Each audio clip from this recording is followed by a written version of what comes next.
pessoal, então depois de ver um pouco sobre as deduções da equação da quantidade de movimento, essa equação que relaciona as forças que atuam no sistema com a análise de volume de controle, nós vamos fazer alguns exercícios. O primeiro deles é relacionado a um fenômeno hidráulico muito comum, chamado ressalto hidráulico. Então, só para recordar aqui, antes da gente entrar no exercício, o teorema de Reynolds aplicado à quantidade de movimento.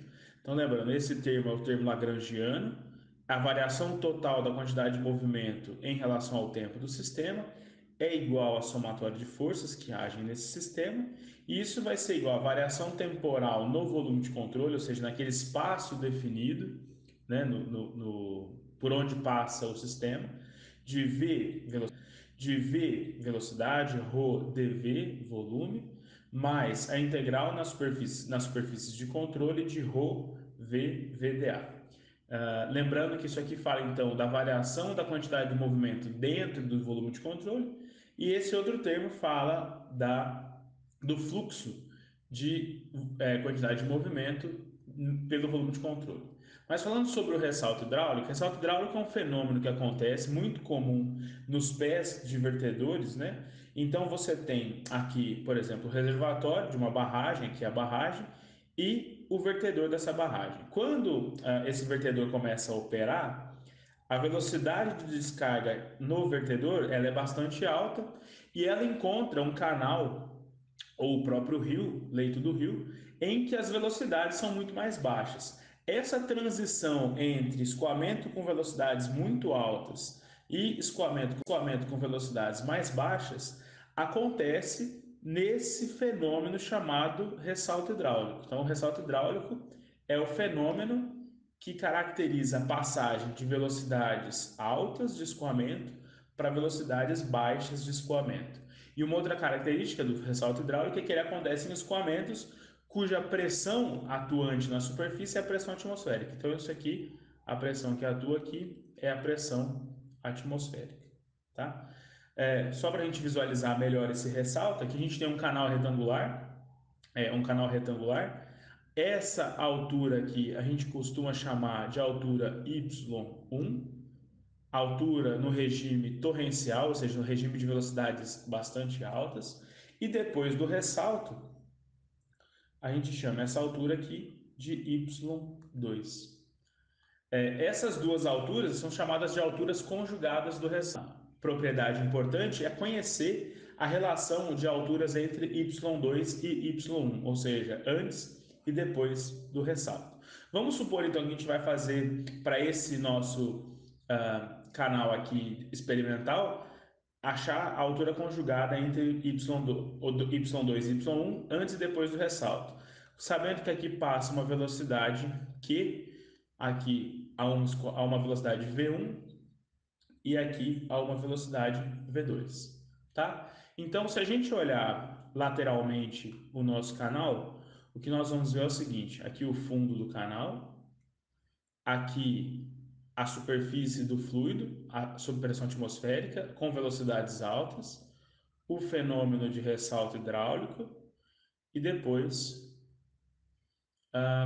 o escoamento se processando a baixas velocidades. A gente chamou essa altura aqui de y1, essa altura aqui de y2, ok? Então vamos delimitar o volume de controle como esse volume que pega parte do y1 e parte do y2, tá? E o ressalto hidráulico. Então, esse é o volume de controle que nós vamos trabalhar. Quais hipóteses nós vamos fazer sobre esse escoamento para simplificar o nosso cálculo? Nós vamos falar que o escoamento é permanente. Lembrando, escoamento permanente, as variáveis num determinado ponto não variam no tempo. Ele também será uniforme na seção.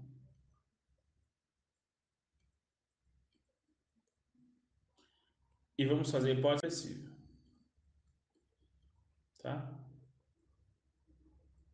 Sobre essas hipóteses, a gente já sabe o seguinte do teorema de Reynolds aplicado à quantidade de movimento. A somatória de forças que agem no sistema é igual a d dt da integral no volume de controle de V ρ dV mais a integral na superfície de controle de ρ vezes produto vetorial VdA, certo? E aí, dadas as hipóteses feitas por nós, esse termo aqui é zero, porque o escoamento é permanente, o ρ é constante, V constante na seção, V constante na seção. Então eu posso escrever o seguinte: para cada direção eu tenho somatório de forças em x igual ρ somatória de V x vezes Vx vezes A. Somatório de forças em y igual a ρ somatório de Vy vezes A. E somatório de forças em z igual a ρ somatório de Vz que multiplica Vz vezes A. Eu coloquei separado Vx e Vx vezes A exatamente para a gente poder fazer a análise do sinal e direção do escoamento, ok? Então, tomando esse volume de controle, eu vou fazer ele aqui de novo, né? Fundo do canal. Aqui eu tenho minha altura y1, o ressalto e a altura y2. Esse é o meu volume de controle, y1, y2, ok? Desse lado de cá eu tenho uma pressão que atua no volume de controle, né? E a gente vai assumir que essa pressão é uma distribuição hidrostática. Do lado de cá eu também tenho essa pressão atuando no volume de controle. Então, as forças que agem no volume de controle são devidas na seção 1 e na seção 2. Então, a somatória de forças na direção x vai ser igual a P1 vezes a área 1, certo? Mas, aqui acontece o seguinte, a gente vai considerar a distribuição hidrostática de forças. Então, lembrando lá da parte de hidrostática, na seção 1 eu vou ter FH1 na direção positiva do eixo e na seção 2 FH2 na seção negativa do eixo. FH1 e FH2 a gente calcula lá com a equação da hidrostática, né? Gama vezes H do CG vezes a área. Então eu posso escrever isso aqui da seguinte forma: gama vezes y1 sobre 2, porque a altura do centro de gravidade vai ser a metade da altura y1, isso é um canal da altura y1, isso é um canal retangular, vezes a área, que é y1 vezes b, menos gama y2 sobre 2 vezes y2 vezes b. Então, essa é a somatória de forças que age no volume de controle na direção x, ok? Na direção y, a gente não vai considerar porque só estamos interessados no que acontece na direção x, nesse caso, tá? Agora, vamos olhar a parcela de fluxo de quantidade de movimento. Então, eu sei que é somatório de forças, gama B, que multiplica gama B sobre 2, que multiplica y1 ao quadrado menos y2 ao quadrado, vai ser igual a velocidade na seção 1 vezes velocidade na seção 1 vezes a área. Então, V1, veja só, V1 está na direção positiva, certo? O elemento de área dA sempre aponta para fora do volume de controle. Então, eu tenho aqui o meu dA da seção 1. Então, eu tenho V1 positivo vezes V1 positivo vezes dA ou A negativo. Então, isso aqui é negativo. Tá? E na seção 2 eu tenho V2 positivo, dA positivo e V2 positivo. Então, mais V2 que multiplica V2 vezes A2. Ok? Então, vamos aqui fazer algumas transformações. Eu posso escrever pela equação da quantidade, pela equação da continuidade, eu tenho que Q é igual a V1 vezes Y1B e é igual a 2Y2B. Então, V1 é igual a Q sobre Y1B e V2 é igual a Q sobre Y2B. Tá?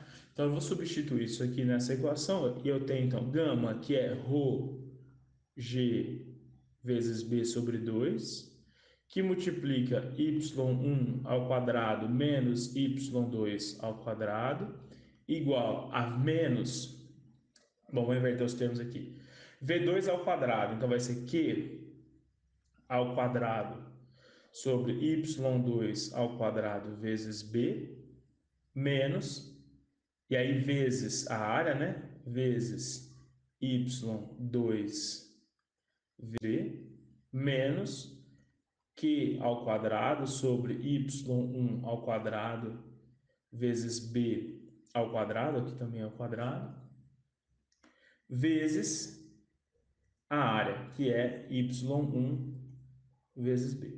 Tá? Então aqui eu vou fazer algumas já simplificações, olha. Esse b aparece aqui e aqui. Ah, e eu esqueci, claro, aqui faltou o ρ, né?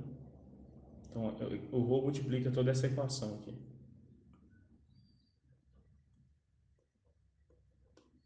Então, também posso cancelar esse ρ que vai multiplicar toda essa equação.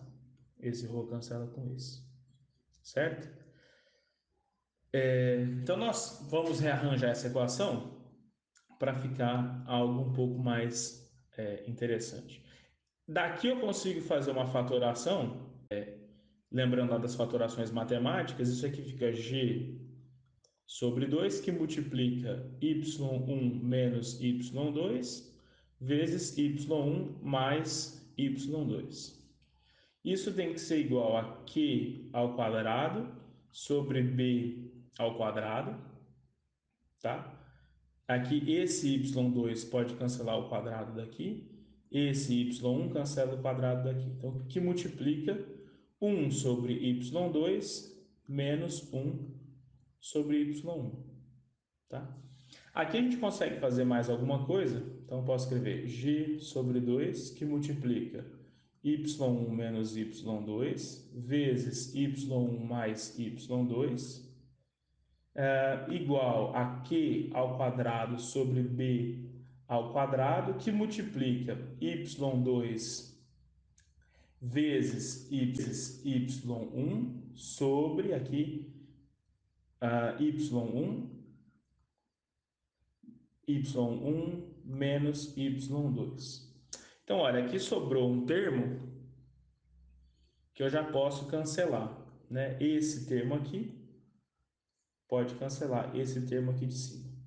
Então, o que sobra é g sobre 2, que multiplica y2 mais y1, g sobre 2, que multiplica y2 mais y1, igual a q ao quadrado sobre b, que multiplica 1 sobre y2, y1. Olha, se a gente tomar Q igual a y1, v1 vezes b, então eu posso escrever o seguinte.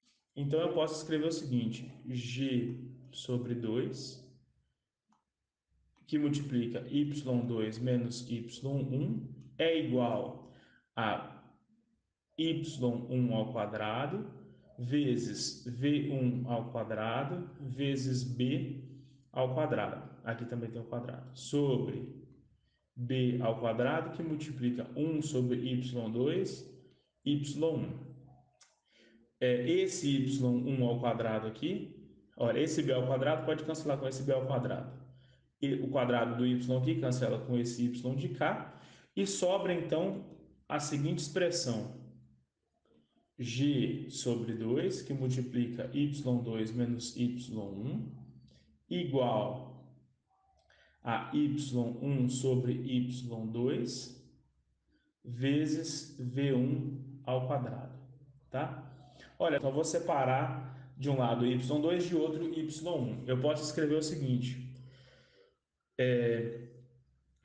y2 ao quadrado menos y2 y1 igual a 2y1 v1 ao quadrado sobre g, tá? Ou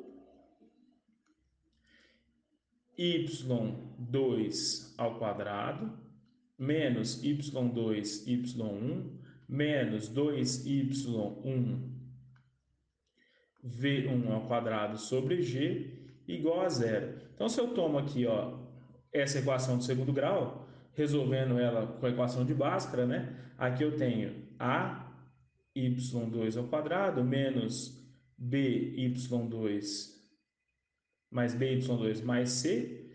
Então, eu tenho meus termos dependentes e independentes. Eu vou chegar à seguinte equação. Y2 sobre y1 é igual a meio que multiplica raiz de 1 menos 8 vezes y1 v1 ao quadrado sobre g mais menos 1. E essa é a relação que eu queria encontrar das alturas conjugadas.